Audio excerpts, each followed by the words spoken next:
एक गांव में सीमा नाम की लड़की रहती थी। सीमा अनाथ थी। उसके माता पिता बचपन में ही मर गए। इसके बाद उसने खुद को अपने आप संभाला। सीमा देखने में बहुत ही सुंदर थी, जिस वजह से गांव के कुछ लड़के उसे परेशान भी करते थे। पर वो इन सारी परेशानियों का सामना करते हुए अपना जीवन गुजार रही थी। वहीं गांव की औरतें उसे मनहूस कहती थीं।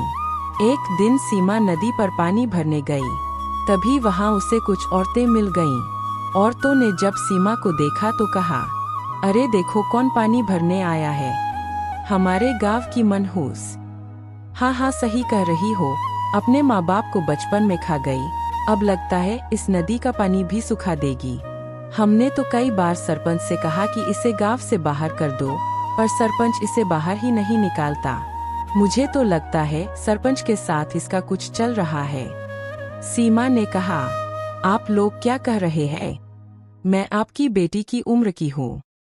बेटी की उम्र की भले ही हो, पर तू हमारी बेटी नहीं है, तू तो मनहूस है। यह सब सुनकर सीमा दुखी होकर घर लौट आई और जोर जोर से रोने लगी।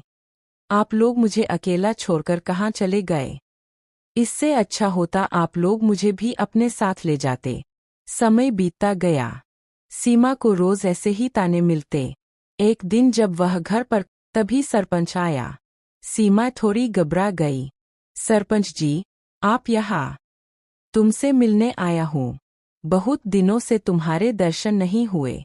लेकिन गांव की औरतें कैसी कैसी बातें करती है।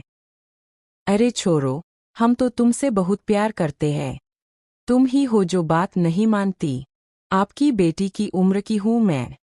प्यार उम्र नहीं देखता। तुम हमारे यहाँ रानी बनकर रहोगी। मुझे रानी नहीं बनना। आप यहाँ से चले जाइए। गुस्से में सरपंच बोला, तू मेरी बात नहीं मानती, चाहे मैं मर भी जाऊं, मैं कभी आपकी बात नहीं मानूंगी। चलिए यहाँ से। इसके बाद सीमा लकड़ियां लाने जंगल चली गई। रास्ते में कुछ लड़के उसे छेड़ने लगे। कहाँ जा रही हो अकेली अकेली? हम भी चलते हैं साथ। सीमा ने जवाब दिया, भले ही मेरा कोई नहीं है, पर भगवान है, डरो उससे।